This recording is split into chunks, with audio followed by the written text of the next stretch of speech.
বাবা সেই সৌম্য মূর্তিটি কে? শ্রী গুরুদেব। শ্রী গুরুদেব।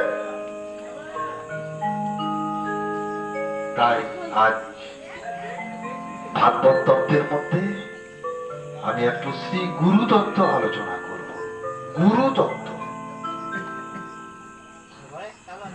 ভগবত তত্ত্বের যত প্রকার আছে, এই ভগবত তত্ত্বের যত প্রকার আছে তার মধ্যে সর্বশ্রেষ্ঠ প্রকার হচ্ছে গুরু তত্ত্ব। আত্মগুরু মাতা ও পিতা, বন্দী তাহাদের চরণ। আদি গুরু হচ্ছে মাতা ও পিতা, বন্দী তাহাদের চরণ। মা কি করে বাবা? মা কি করে? মা সন্তানের জন্ম দেয়।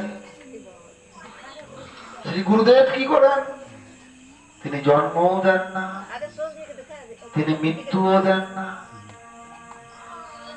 তিনি জন্ম মৃত্যু খণ্ডন করেন। নিতাই গৌর হরি বল। শ্রী গুরুদেব জন্ম মৃত্যু খণ্ডন করেন।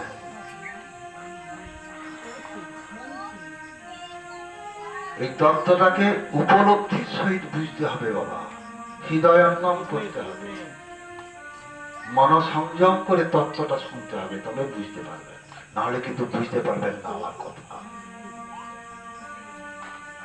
মা কি করে? মা জন্ম দেয়,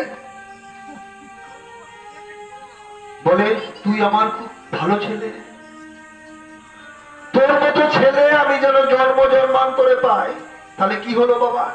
আবার তার জন্ম হলো, আবার মায়েরও জন্ম হলো, তারও জন্ম হলো। তোর মতো ছেলে আমি যেন জন্ম জন্মান্তরে পাই। শ্রী গুরুদেব কি করেন?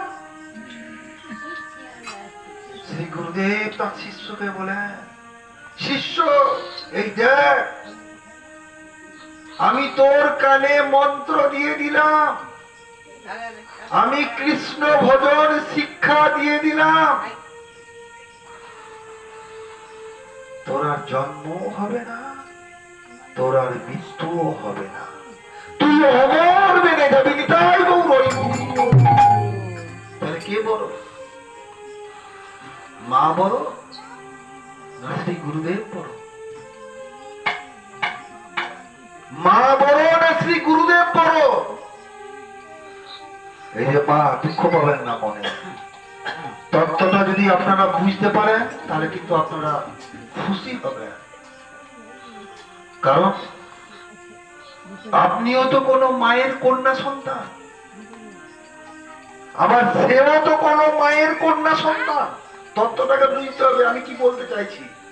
আবার সেও তো কোনো মায়ের কন্যা সন্তান। কোন মা যখন কৃষ্ণ ভক্ত সন্তানের জন্ম দেয় বাবা, কোন মা যখন কৃষ্ণ ভক্ত সন্তানের জন্ম দেয়, সেই কৃষ্ণ ভক্ত সন্তান কয় পুরুষ উদ্ধার করে? কটা পুরুষ উদ্ধার করে কৃষ্ণ ভক্ত সন্তান? 7 পুরুষ উদ্ধার করে। একটা কৃষ্ণ ভক্ত সন্তান 7 পুরুষ পর্যন্ত উদ্ধার করে দেয়। আর যদি কন্যা সন্তানের জন্ম দেয়, একটা কন্যা কয় পুরুষ উদ্ধার করবে বাবা? না, বলছে এ কুলের 7 আর ওই কুলের 7, পিতৃকুলের 7 পুরুষ আর প্রতিকুলের 7 পুরুষ। চিন্তা করুন মা তত্ত্বটা। একটা কন্যা সন্তান পিতৃকুলের 7 পুরুষ উদ্ধার করে যায়। আবার যেখানে বিবাহ হয়ে গেল, যেখানে বিবাহ হলো, সেখানে গিয়ে সেই পরিবারের সবাইকে কৃষ্ণ ভক্ত করে, তার যে সন্তান সন্ততি হলো তাদেরকেও কৃষ্ণ ভক্ত করে 7 পুরুষ তারা উদ্ধার করে প্রতিকুলে। তাহলে 7 7 14 পুরুষ, এ কুলের 7 ও কুলের 7। এই নারী জনম কিন্তু দুর্লভ জনম মা।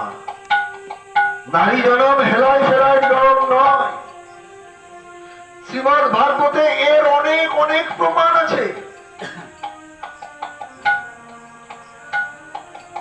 গয়াধু যদি কৃষ্ণ ভক্ত না হতো তাহলে কি প্রহ্লাদের মতো সন্তানের জন্ম দিতে পারতো বাবা? গয়াধু যদি কৃষ্ণ ভক্ত না হতো তাহলে কি প্রহ্লাদের মতো সন্তানের জন্ম দিতে পারতো? ধ্রুবের জননী নাম তার সুনীতি, 5 বছর বয়সে ছেলেকে শিখালো বৈরাগ্য নীতি। বলে গোবিন্দই সব দিতে পারে, যাও উপাসনায় চলে যাও জঙ্গলে। 5 বছর বয়স।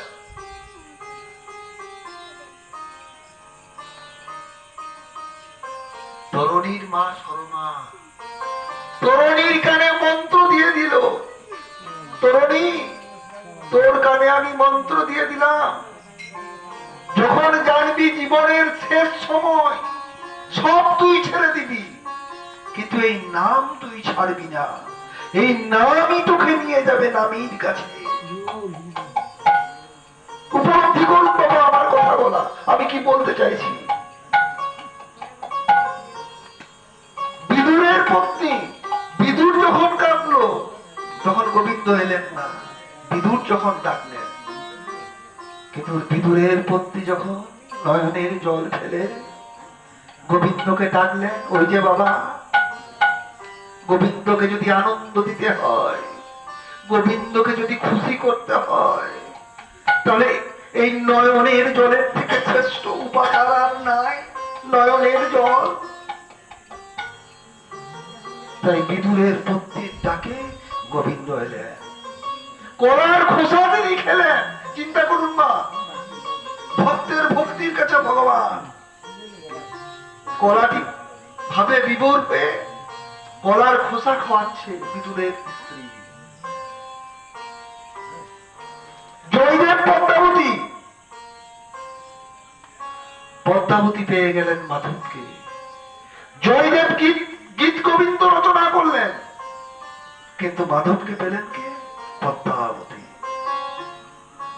জয়দেব যখন গীত গোবিন্দ রচনা করতে বসতেন না, ভাবে বিভোর হয়ে তিনি হরিবল বলে দুহাত তুলতেন, আর তার পেছনে বসে পদ্মাবতী পাখার বাতাস করত, আর ক্রন্দন করে মাধবকে বলতো, হে মাধব, আমার স্বামীর লেখা তুমি সমাপ্ত করে বৈষ্ণবের দ্বারে দ্বারে তুমি পৌঁছে দাও। আর পাখার বাতাস করত আর উলুধ্বনি করত। উ শব্দে রাধা আর লু শব্দে কৃষ্ণ, উলুধ্বনি। নারী জনমের শ্রেষ্ঠ ভজন হচ্ছে উলুধ্বনি। তাহলে এই পাখার বাতাস করত, তাহলে নিজ পতির সেবা আর গ্রন্থরূপী ভগবানের সেবা, পরম পতির সেবা, একসঙ্গে দুই সেবা। মাধব এলেন, বাঁকা ঠাকুর আমার, বাঁকা বাঁকা অক্ষরে তিনি লিখে দিয়ে গেলেন, সারা গারালা কান্দানা মম শিরসি বন্দন দেহি রাধে। না জানি রাধে, তোমার পদযুগল কত কোমল, আমার মস্তক কত কঠিন, কত ব্যথা লাগবে তোমার, তাই তুমি দেহি মানে কৃপা করে দাও, তোমার পদযুগল আমার মস্তকে দেহি পদযুগল। বুঝতে পারছেন বাবা, এই নারী জনম ফেলায় ফেলায় জনম নয়। বৃন্দাবনে কে আগে? আগে গোপী, তারপরে গো, আগে গোপী। পৃথিবীর সর্বশ্রেষ্ঠ যুগলের নাম করুন, তাহলে পেয়ে যাবেন কে আগে। পৃথিবীর সর্বশ্রেষ্ঠ যুগল কে? কৃষ্ণ রাধা। রাধে রাধে, রাধা কৃষ্ণ, রাধা কৃষ্ণ ভগবান শ্রীকৃষ্ণের বাম অঙ্গ হতে প্রকাশিত। আহ্লাদিনী, আনন্দিনী, আনন্দদায়িনী, মনোমোহিনী, মনোমুগ্ধকারী শ্রীমতী শ্রীমতী রাধা ঠাকুরানী, শ্রীমতী রাধা ঠাকুরানী ভগবানের শরীর থেকে তিনি পৃথক হয়ে বেরিয়ে এলেন গোবিন্দকে আনন্দ দান করার জন্য। ভগবান শ্রীকৃষ্ণ এই পৃথিবীকে তিনি বিমোহন করে রেখেছেন, শ্রীমতী রাধারানী তিনি গোবিন্দকে বিমোহন করে রেখেছেন। তাই রাধা কৃষ্ণ দুই তত্ত্ব, মন্ত্র দীক্ষা যেটা গুরুদেব কানে কানে দেয় সেটা হচ্ছে কৃষ্ণ তত্ত্ব। যিনি দিলেন আশ্রয় তত্ত্ব, রাধা তত্ত্ব, আশ্রয় তত্ত্ব।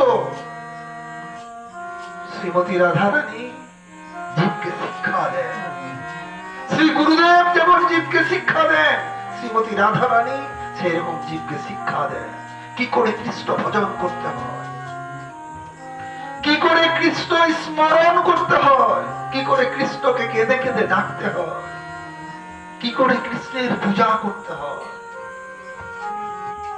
এই জীব জগৎকে শিক্ষা দেন। তাই রাধা তত্ত্ব হচ্ছে গুরু তত্ত্ব।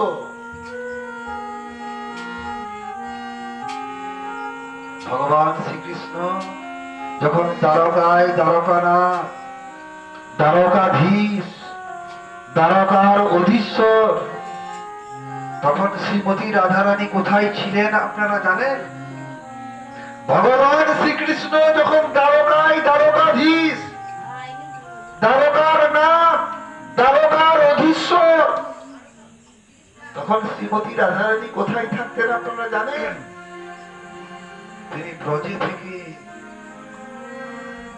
তিনি ব্রজে থেকে ব্রজের মানুষকে যাতে কৃষ্ণ নাম এই পৃথিবী থেকে বিলুপ্ত না হয়, তাই ব্রজের মানুষের কর্মে কৃষ্ণ নাম শ্রবণ করিয়ে কৃষ্ণ স্মরণ করাতেন। আর তিনি যখন একান্তে থাকতেন নিরালা, তখন তিনি কৃষ্ণ কৃষ্ণ বলে ভজন করতেন। প্রত্যেকের কানে তিনি দিতেন কৃষ্ণ কৃষ্ণ কৃষ্ণ। তিনি জীবকে শিক্ষা দিয়ে গেছেন,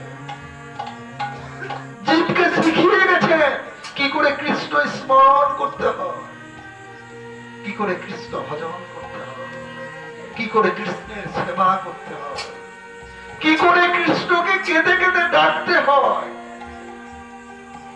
শ্রী গুরুদেব দীননাথ তত্ত্বটা বুঝুন বাবা। শ্রী গুরুদেব দীননাথ, দীনবন্ধু, আনন্দ সাগর, আনন্দময়, শ্রী রাধারানী পদাশ্রয়। কথাটা শুনুন আমার, আমি কি বলছি।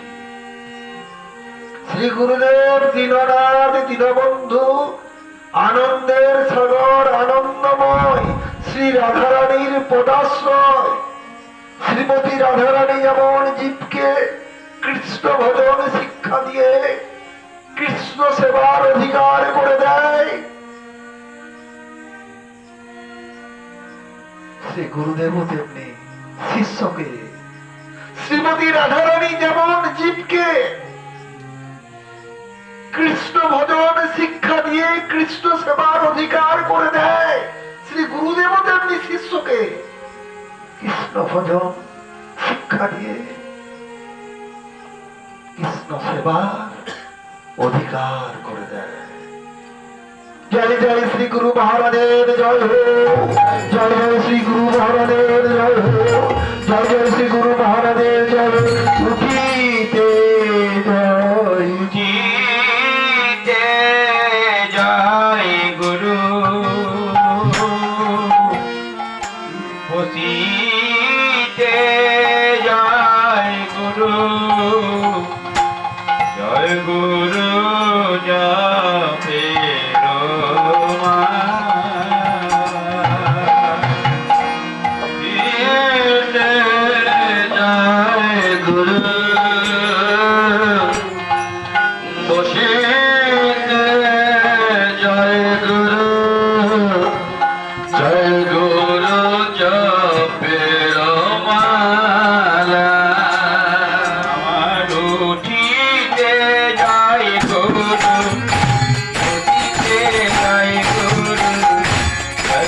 যাবে